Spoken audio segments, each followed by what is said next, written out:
Soy Ana Moreno Marín, madre y periodista con más de 13 años de experiencia en televisión y prensa. Este podcast surge de mi inquietud por la educación en positivo. Mi objetivo es recorrer un camino de aprendizaje juntos, lleno de propuestas y herramientas para hacer de nuestros hijos niñas y niños felices y seguros, y de nosotros padres y madres formados y también, por supuesto, felices. En este camino me acompaña Jesús García, profesor, educador y formador de padres y madres como tú y como yo. Jesús, ¿cómo estás? Pues, ¿qué quieres que te diga? Muy bien, una vez más, en este camino que estamos recorriendo juntos. En el capítulo anterior vimos la importancia de la comunicación con nuestros hijos, que parte de la escucha. Una escucha que debe ser una actitud total. Y descubrimos también que nunca es neutra. Jesús, recordábamos incluso que la comunicación o es sana o es tóxica. Pero hay diversos grados de toxicidad. Enseguida lo vamos a ver. Pero lo primero de todo, ¿cómo reconocemos si es tóxica? Bueno, me parece muy interesante este recordatorio que haces, ¿no? Sobre todo pensando que la comunicación nunca es neutra, o es sana o es tóxica, ¿no? Pero nunca es aséptica. Y si está enferma, es importante que sepamos reconocerlo y poner los remedios adecuados. De hecho, hoy vamos a trabajar un poco sobre esto. Claro, Jesús, aquí hay un punto que no hemos comentado, y es que la comunicación con nuestros hijos parte de la asimetría, porque no estamos en el mismo nivel. Muy interesante esto, vamos a ver. Los procesos educativos, como otros procesos, pero en el caso de los procesos educativos, son asimétricos. ¿Qué significa? De entrada hay una cuestión que vamos a decir que lo que no es. O sea, esta asimetría no parte de la desigualdad en tanto a calidad personal o dignidad humana, sino que es una asimetría que parte de la diferencia de funciones, de rol, de experiencia, de edad y sobre todo de responsabilidad. Es una diferencia de madurez comunicativa. Entonces, tanto las relaciones simétricas como las asimétricas, que son las que no ocupan, más allá de que lo sean o no, pueden ser sanas, pueden ser positivas, eficaces, o pueden ser enfermas, injustas o que deseduquen. ¿Cuándo son sanas? Pues una relación simétrica o asimétrica es sana, sobre todo si está basada en el respeto mutuo, en la justa reciprocidad, en la ayuda, en definitiva en el cariño. Pero pueden estar enfermas cuando se basan en la agresividad, en la falta de respeto, en las rivalidades, en los juicios de valor, etcétera, etcétera. Profundizaremos más adelante en esto. Yo creo que ningún padre o madre que nos esté escuchando quiera conscientemente practicar ese tipo de comunicación tóxica, ¿no? Pero sí que es cierto, yo la primera, en el que nos podemos ver alguna vez en esta situación, ¿no? De agresividad que quizás pasa por gritar o por un zarandeo o incluso, esto a mí no me intento, que no, desde luego, pero ¿estás tonto o eres tonto? No hagas esto. A ver, esto es verdad. Mira, aquí este que os habla ha caído en estos defectos. Lo importante, en primer lugar, es que seamos conscientes de que esto no funciona. No solo no sirve, sino que deteriora y toxifica la relación. Ahora, el problema no es tanto, y parece que voy a decir una cosa que puede ser un tanto arriesgada, el problema no es tanto acertar o equivocarse. El problema es ser irreflexivos, no reflexionar sobre nuestros hechos, sobre nuestras actitudes.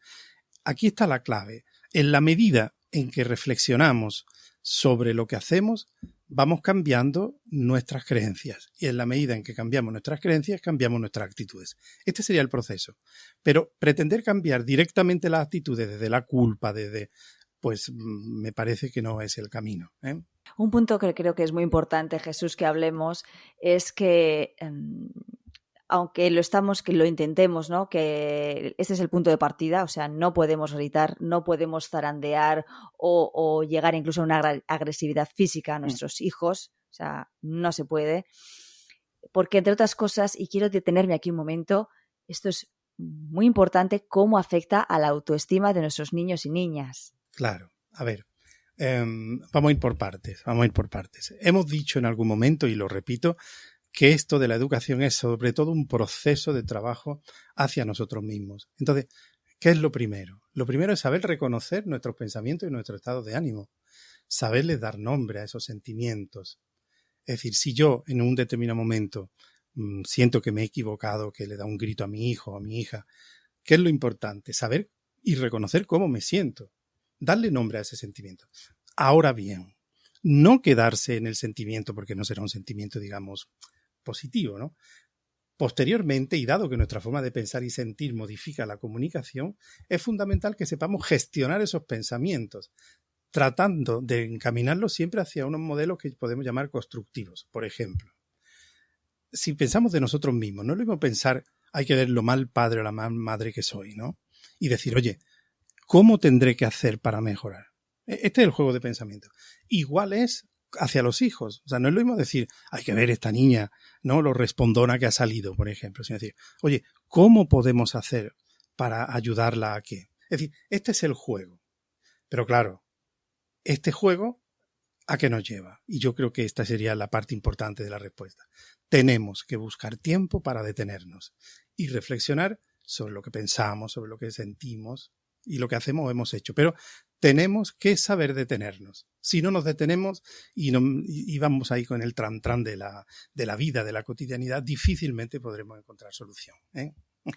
Te lo comento y te lo pregunto, Jesús, porque precisamente para mí y uno de los motores de este podcast ha sido el confinamiento, ¿no? En el confinamiento hemos pasado muchísimo tiempo en familia, pero también ha habido la presión del trabajo, del teletrabajo, de la situación misma que vivíamos. En mi caso, yo me he sentido muy al límite. Claro, y eso también ha llevado muy al límite la relación con mis hijos, sobre todo con el mayor, ¿no? Y en unos puntos en los que digo, o sea, yo no voy a volver atrás a esa madre que perdía la paciencia, incluso los papeles, ¿no?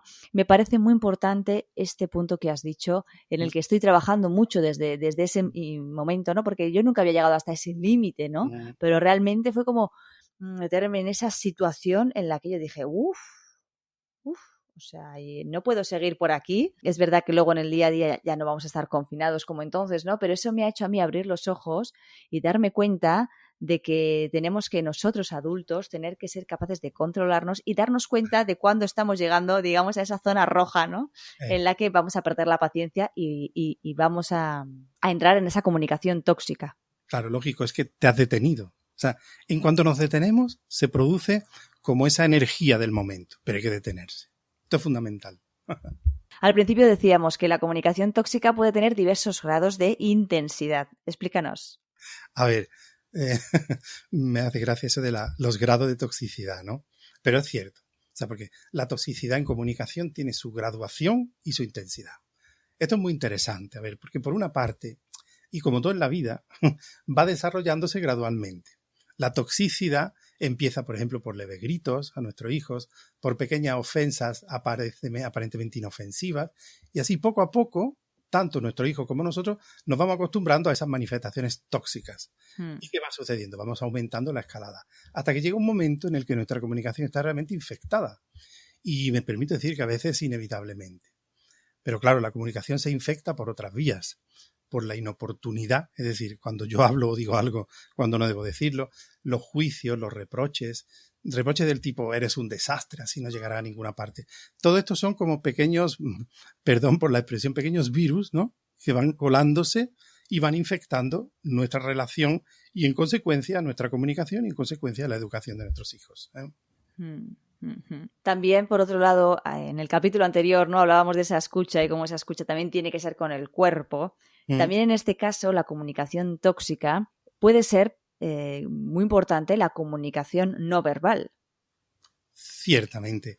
Es curioso por lo que hemos dicho, o sea, la toxicidad entra en la comunicación tanto por los comportamientos no verbales como por los verbales. Pero seamos sinceros, lo más potente y lo más negativo son ciertas comunicaciones, ciertos mensajes verbales, ¿no? Esto es importante pensar que entra con la verbalidad, pero también con la no verbalidad. Entonces, siempre estamos comunicando, siempre. Es decir, cuando yo le hago un gesto de desprecio a mi hijo o a mi hija, ya eso está toxificando la comunicación. Pero, por supuesto, también cuando doy una ofensa, cuando minusvaloro un éxito, etcétera, etcétera. Y todo esto va como creando estos microporos en los que entra el agua y al final acaba destruyendo la roca, ¿eh? Estoy pensando, ¿no? Un suspiro de esos de nariz, ¿no? De ya no puedo más, ¿no? Como si fuese un toro bravo, ¿no? Que hace ese gesto. O cuando si damos un golpe en la mesa, basta, Claro. ¿no?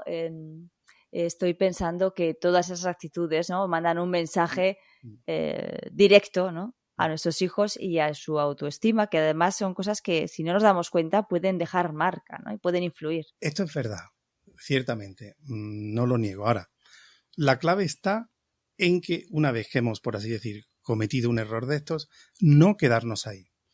Es fundamental que nosotros, vamos a recordar que nosotros hemos dicho que no busquemos ser padres o madres perfectos, sino padre y madre que queremos mejorar. Y este deseo es percibido por nuestros hijos y además es muy educativo. Entonces, ¿qué sugiero yo? No pretendamos ser perfectos, sino padres que queramos reflexionar en la medida, y lo digo por experiencia y por la experiencia que me han dicho otras familias, ¿no? En la medida en que se han vuelto más reflexivos, van desapareciendo ciertos comportamientos incontrolados. Esto es muy importante, ¿eh? Claro, factores como el cansancio, tener un mal día, las prisas, ya son malos consejeros en este sentido, ¿no? Si vemos que estamos ya en este nivel, conviene ponerse ya en alerta para no caer en ese enfado, en esa pérdida de paciencia, porque estamos viendo, ¿no?, que la actitud lo es todo y con los peques más, ¿no? Entonces, ¿cuánto de importante es saber tener ojos nuevos con ellos? Pues eso, lo hemos dicho. Es decir, primero es importante tener ojos nuevos en la vida, con todo, es decir, porque... Desde luego. Claro, lo que venga a pasar dentro de 10 minutos no va a tener nada que ver con lo que ha pasado ahora, ¿no? Y nuestros hijos, y sobre todo cuanto más pequeñitos son, tienen un poder de cambio atroz. Entonces, hay veces que hacemos una especie de foto fija del niño, ¿no? Es decir, como ha hecho una trastada, mantenemos esa foto fija durante 10 años. Esto es un error, porque nos estamos perdiendo los primeros, nosotros los padres, la posibilidad de verlo crecer. Entonces, lo mismo que nosotros queremos ser padres que queremos mejorar, tenemos que pensar que nuestros hijos son hijos que quieren mejorar. Y cambiar la mirada, ¿no? Hacia nosotros mismos y hacia ellos. Pero claro, a veces tampoco ayuda que se pueden dar estas situaciones en familias, ¿no? Que mamá diga una cosa y papá otra, o al revés. Yo diría que esta es de las peores enfermedades que se pueden colar en un proceso educativo, ¿eh? Porque pensemos que en el ámbito educativo no solo comunicamos como individuos, como papá y o como mamá, sino que comunica la relación de reciprocidad que hay entre nosotros. Hablo en el caso de que haya papá y mamá, ¿no? Entonces, comunica esta relación, comunica el proyecto y no comunica o comunica negativamente si este proyecto no existe o si es, por así decir, muy liviano o no se tiene en cuenta. Entonces, ¿qué hay que hacer? Es importante, además de reflexionar individualmente, buscar tiempo en la pareja para reflexionar juntos, analizar, ver cómo hacer. Esto es fundamental. También hay un asunto que no hemos tratado, pero que creo que además muchos de nosotros, ¿no?, de nuestra generación, incluso también de la tuya, igual incluso más, Jesús, ¿no?, hemos podido tener esa marca, esta visión, ¿no?, que cada vez crece más en la sociedad de una educación en positivo, de una educación que no grite, que no llegue incluso a la agresión física, pero sí que es cierto es que venimos de hace no tan poco tiempo Sin en los duda. que en la escuela, en casa, ¿no?, el castigo, la amenaza, incluso el coscorrón o el azote, ¿no?, era algo que estaba a la orden del día y era lo que se decía y punto, ¿no? O sea, la parte esa reflexiva que estamos diciendo no existía, ¿no? Entonces, desde este punto de vista, tenemos siempre que pensar que somos los adultos y que tenemos que controlarnos. Incluso si nosotros hemos vivido en la familia o en un entorno con todas esas circunstancias, es decir, tenemos cierto bagaje que nos ha marcado, pero que tenemos que no aplicar esas conductas aprendidas. Es un esfuerzo, digamos, de doble que tenemos que hacer, ¿no? Pues sí, primero, esto que tú dices, yo, y quizás más que tú, porque tengo algunos años más que tú, soy heredero de aquello de la letra con sangre entra, ¿no? Eso ha sido de las cosas más aberrantes, ¿no?, que se han hecho en educación, porque la letra con amor entra y con ayuda entra. Ahora bien, todos, esto que tú hablabas, es que todos tenemos un niño interior, eso es verdad. Y el niño con el que hemos sido educados, y estemos atentos, porque muchas veces este niño contra el que luchamos a veces sale y se repite. Entonces tenemos que estar muy atentos a esto, ¿no? Ahora, fíjate tú, de la misma manera que tenemos un niño interior que viene del pasado, nosotros tenemos un padre interior o una madre interior que vive del presente y del futuro. Y al